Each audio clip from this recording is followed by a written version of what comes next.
உள்ளதல்லதுள்ள உணர் உள்ளதோ உள்ள பொருள் உள்ளதல்லதுள்ள உணர் உள்ளதோ உள்ள பொருள் உள்ளதல்லதுள்ள உணர் உள்ளதோ உள்ள பொருள் உள்ளதல்லதுள்ள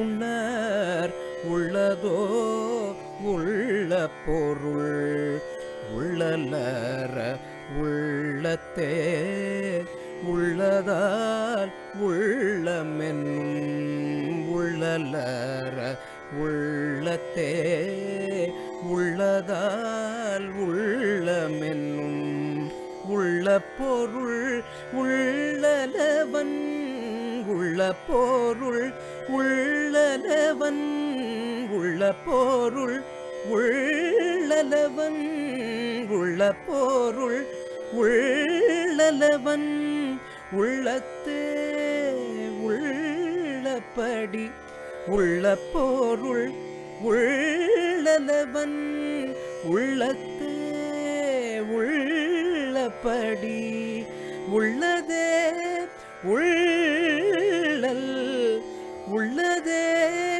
உள்ளல் உணர்வாயே உள்ளதே உள்ளல்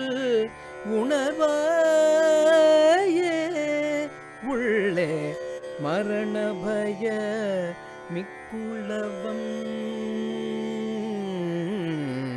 மரணபய மிக்குளவம்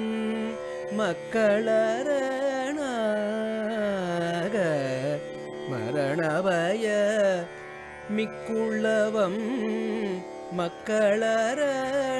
மக்களரணாக மரணபவம் இல்லா மகேசன் சரணமே மரணபவம் இல்லா மகேசன் சரணமே சார்வர் தன் சார்வோடு தான் சாவுற்றார் சாவெண்ணம் சார்வர் தன் சார்வோடு தான் சாவுற்றார் சாவெண்ணம் சார்வர் தன் சார்வோடு தான் சாவுற்றார் சாவெண்ணம் சார்வரோ சாவாதவர் சார்வரோ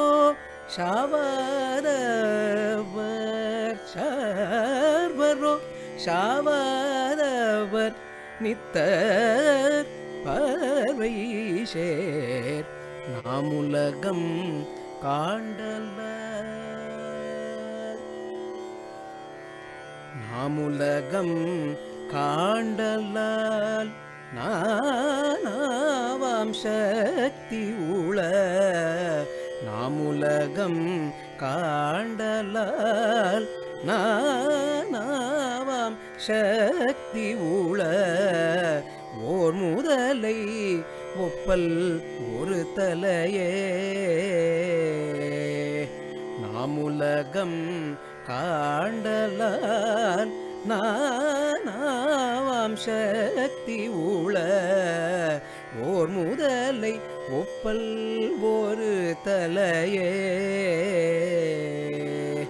நாம ஊரு சித்திரமும் நாம ஊரு சித்திரமும் பார்ப்பானும் சேர்ப்படமும் நாம ஊரு சித்திரமும் பார்ப்பானும் சேர்ப்படமும் ஆரொளியும் மத்தனையும் ஆரொளியும் மத்தனையும் ஆரொளியும் மத்தனையும் ஆரொளியும் மத்தனையும் தானாமவன் உலகு கர்த்தனுயிர்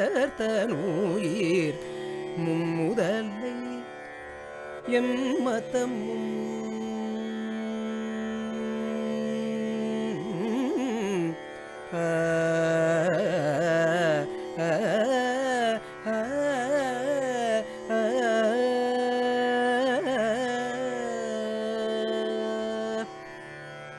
மும்முதலை எம்மதமும் முன்கொள்ளும் ஓர் முதலே மும்முதலை எம்மதமும் முன்கொள்ளும் ஓர் முதலே மும்முதலாய் நிற்கும் என்று மும்முதலும் மும்முதலே மும்முதலாய் நிற்கும் என்று மும்முதலும் மும்முதலே என்னல் அகங்காரம்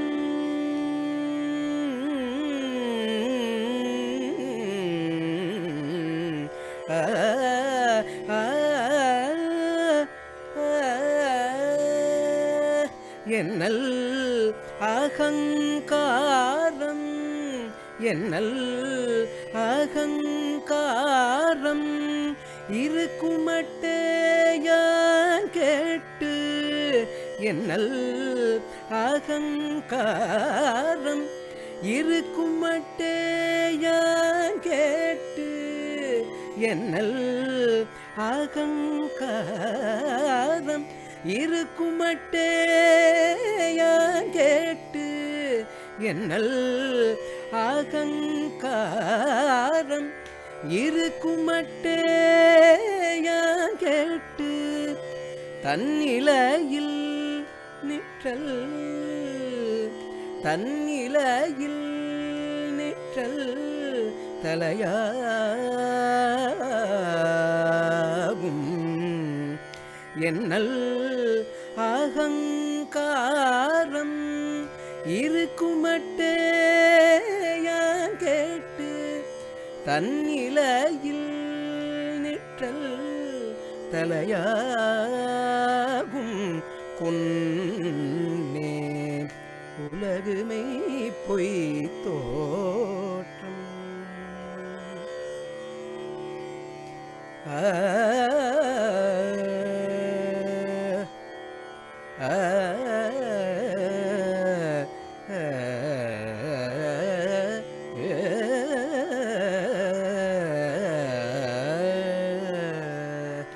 உலகுமை பொய் தோற்றம் உலகறிவாம் அன்றென்று உலகுமை பொய் தோற்றம் உலகறிவாம் அன்றென்று உலகு சுகம் அன்றென்று உலகு சுகம் அன்றென்று உலகு சுகம் அன்றென்று உலகு சுகம் அன்றென்று உரைத்தன் உலகுமை பொய் தோற்றம் உலகறிவாம் அன்றென்று உலகு சுகம் அன்றென்று உரைத்தன் உலகு விட்டு தன்னை ஓந்து ஒன்றிரண்டு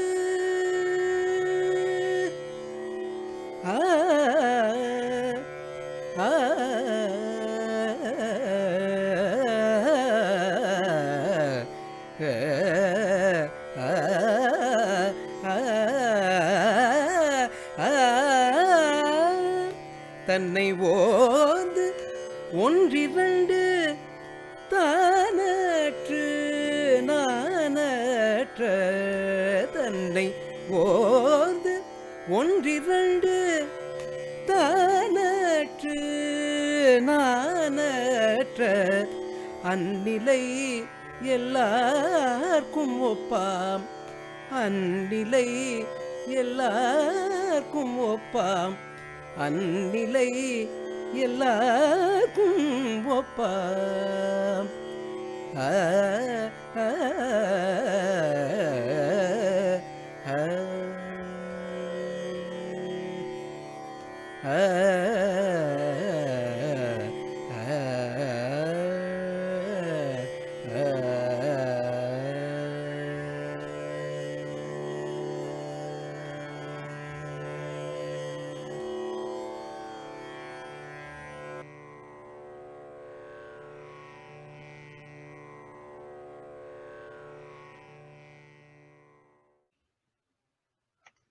Namaskaram and welcome to the second session of the Ramana Sudhamritam series. Yesterday we looked at the birth of Ramana Bhagavan. The childhood of Ramana Bhagavan was, I would say, quite normal, quite ordinary from the worldly sense. The family was definitely an orthodox family, but we are not very sure whether his father or people in his family were diligently practicing all the religious practices or spiritual practices. Probably we don't find too many references to any kind of spiritual influence in the early life of Bhagavan. He lived a very normal life. He used to go to school. At the age of 13, Bhagavan lost his father. And as was the practice in those days, it was there were many children, and the sole mother, it's going to be difficult for her to manage. So the eldest two children, which was Nagaswami and then came Bhagavan. Bhagavan's name, I forgot to mention, his name, maiden name was Venkatraman. He was named Venkatraman at birth. So Venkatraman and Nagaswami, the eldest two children, were sent away with the paternal uncle to Madurai.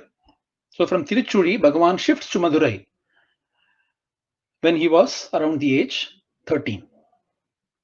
And then he continues his education in Madurai.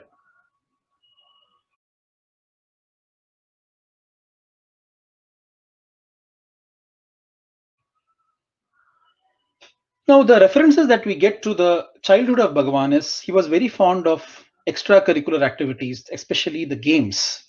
He was very fond of it. He was very physically very fit and very strong. We don't have too many references to how he was in his academics. There wasn't any extraordinary spiritual or religious practices that Bhagavan used to do. But one thing that was quite remarkable or abnormal in Bhagavan's behavior in this age was his sleep. Bhagavan used to go into such a deep slumber, deep sleep when he slept, that whatever happened he wouldn't even be aware of. So it was just like losing awareness of the external world when in sleep. And it seems that all the friends, etc., when you're playing and other things are happening, you have a lot of revenge and a lot of other uh, I wouldn't say enemies, but you have a lot of ill feelings among friends, especially when they lose. So these kind of people who wanted to take some kind of revenge on Bhagavan or wanted to do something to Bhagavan, they couldn't do when he was awake because he was very strong. So they couldn't win against him physically. His strength was too much to overpower them. So what they used to do is when Bhagavan is asleep, they used to take Bhagavan, they used to hit whatever they wanted to do, they will do, and they'll put him back. And Bhagavan used to not know it. Can you imagine? So a child in so much of deep slumber that he is completely unaware of the external world. This was something that was abnormal in the early phase of Bhagavan. And this is very important for us to know at this point because the Upanishads also speak of Sushupti as the state from which the Advaita Anubhavam can be known in the real world. Because when we are awake, it is so difficult for us to believe that this world is temporary, whatever we are seeing is only an illusion. It's very difficult to believe in Jagrata Avastha because everything is so real and solid. The moment we go into the dream state, the Swapna Avastha, automatically you are giving up the body. Automatically, the body is telling you that I am not you, and you are going to a totally different being. Your individuality becomes different than the physical body, and you enter into a dream world. The dream world, when you wake up, you know, is not as real as the physical world. So you are experiencing an illusory world. So there comes the first realization that there is something about this illusion, about the way I see things. It could be elusive, it could be illusory.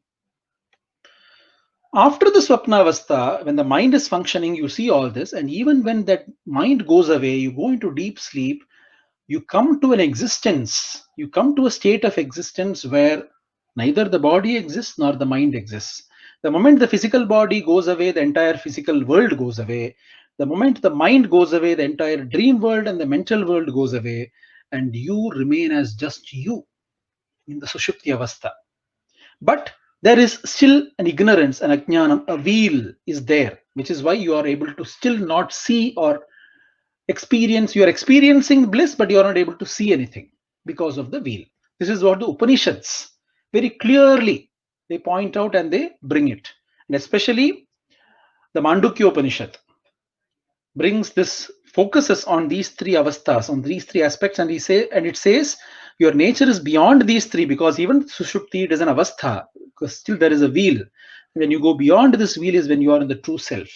And the Mandukya Karika of Gaudapadacharya in detail elaborates these avasthas and this existence and your true nature.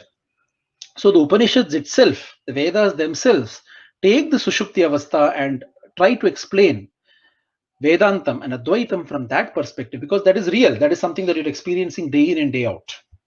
So it has got a very clear link to the Avastha, to the deep slumber that Bhagavan used to be in his childhood. So this was the only thing that was probably abnormal in the early state of Bhagavan. Then one day, one relative comes home, and Bhagavan very casually asks him, "From where are you coming?" So the relative says in one word, Arunachalam. He just says one word, Arunachalam. The moment he says Arunachalam, something happens inside Bhagavan. There is some kind of transformation, some kind of awakening, some kind of calling that Bhagavan is feeling. So after some time, and after he regains that, he asks, "What is Arunachala?" So then the relative says, "Don't you know Arunachalam is Tiruvannamalai?" The moment he says Tiruvannamalai, things come back to normal. Bhagavan regains back, okay, it's Tiruvannamalai. But still that something has awakened inside Bhagavan. Some external impetus or impulse has awakened something inside Bhagavan. This is called as the bijam. You put a bija inside and it awakens something. These great Mahatmas say that through your Purva Janma, there are certain things that remain hidden in you. For example, if there is a great Mahatma who has been continuously doing upasana of Ramanama, and probably he dies away without fulfilling or without realizing the true Siddhi, in the next Janma, the Ramanama remains inside. So when externally, when that Nama comes in, it awakens again the inner Siddhi of that person. So there are associations of the name. There is an association of the name with every upasaka, with every sadhaka, based on his previous janmas, based on the upasanas he has done in his previous births. So this Arunachalam was the Bijakshara that pulled Bhagavan. This Bhagavan beautifully says in the Arunachala Ashtakam, Arivaru Siruvayadadu Mudal Arunachala Miga Haridana Arivinilanga Arigilan Adan Porul Adu Tiruvannamalai Ena Uruvaral Arivara Petrum. When I was very young, Arunachalam Miga Haridana Arivinilanga.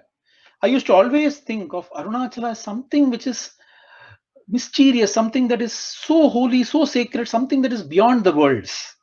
The very term Arunachala means something which is amazing, something that is out of the world. Arigilan Adan Purul, but I didn't know what it was. I just had this inside me of Arunachala. So Bhagavan is saying this. So even before this relative came, there was something inside Bhagavan that was having this calling. This name was there inside Bhagavan. But he didn't know what it was. And he didn't voice it out as well. Adu Tiruvannamalaiana Oruvaral Arivara Petrum. Then when this gentleman, this relative comes and he says the same name and he links it up to Tiruvannamalai, is when Bhagavan comes to know that this is the association that is happening between Arunachala and Tiruvannamalai. So this is how Bhagavan comes to know about Arunachala and Tiruvannamalai, that association. Other than this, you find Bhagavan used to read. He used to not read many religious books or texts like that. We don't get any references to that. But he used to read the stories of the Bhaktas in the Periya Purana.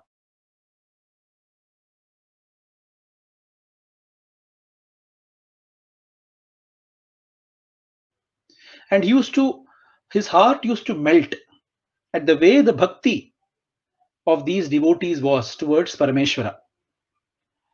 The way they selflessly, innocently, they devoted everything to the Lord and they led a life. That inspired Bhagavan. That used to bring tears to his eyes and it used to melt his heart. So that was one thing that Bhagavan used to do when in his childhood. Then comes the most important event in the life of Bhagavan.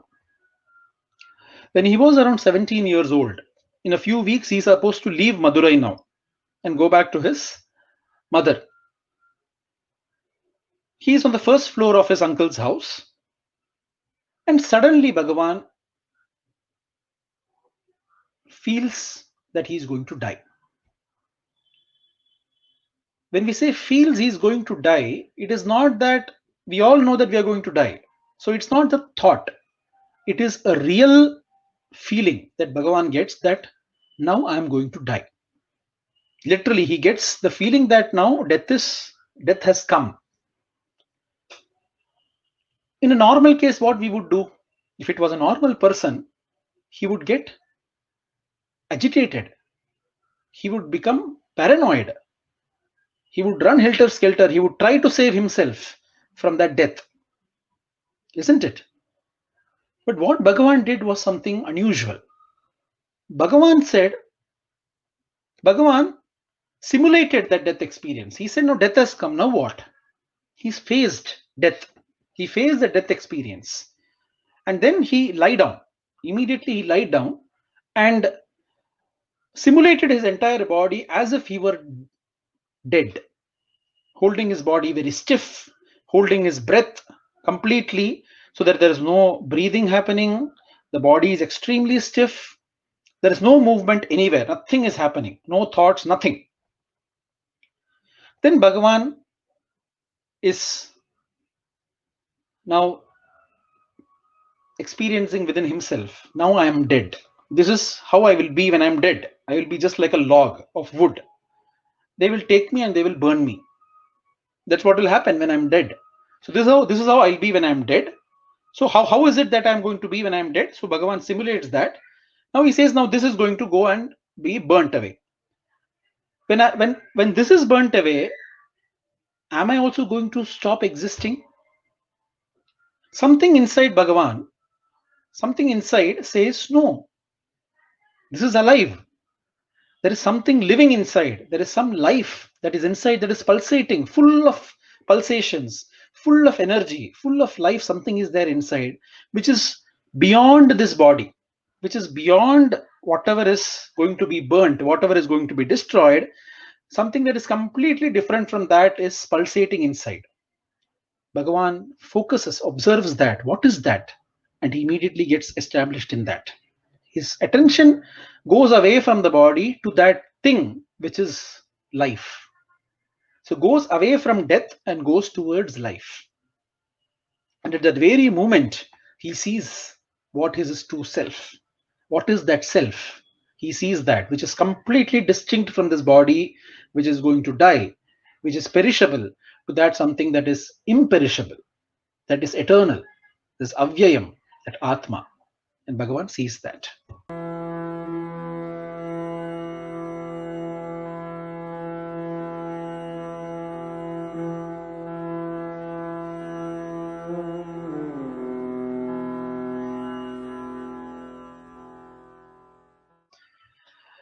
That is the death experience that Bhagavan has. See the beauty of it.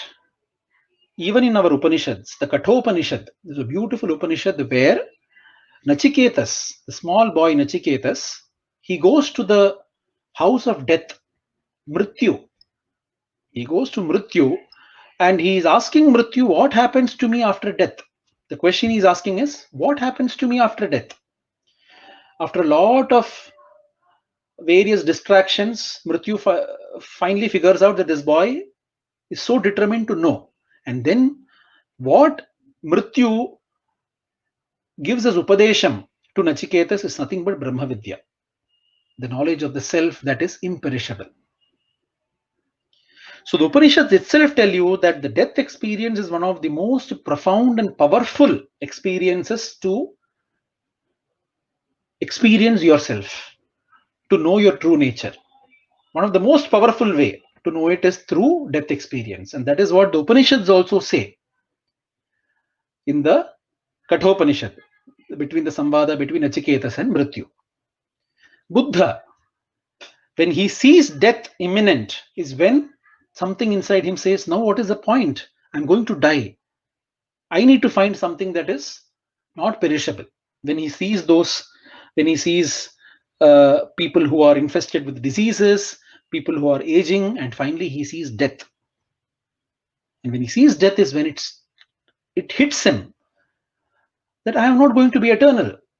So then is when the inquiry begins, and then is when which leads to finally him becoming Prabuddha, enlightened, and that is why he becomes the Buddha. Arunagirinathar, the death finally of ending the body. This body no more fits to be living. I want to end it. And after that death experience is when the Jnanam comes and he becomes Arunagirinathar. So you find this death experience is one of the most powerful sadhanas or most powerful ways which has played in the life of many Jnanis and Mahatmas, which has brought them to this Jnanam, immediate experience of Jnana. So that is what happens here to Bhagavan.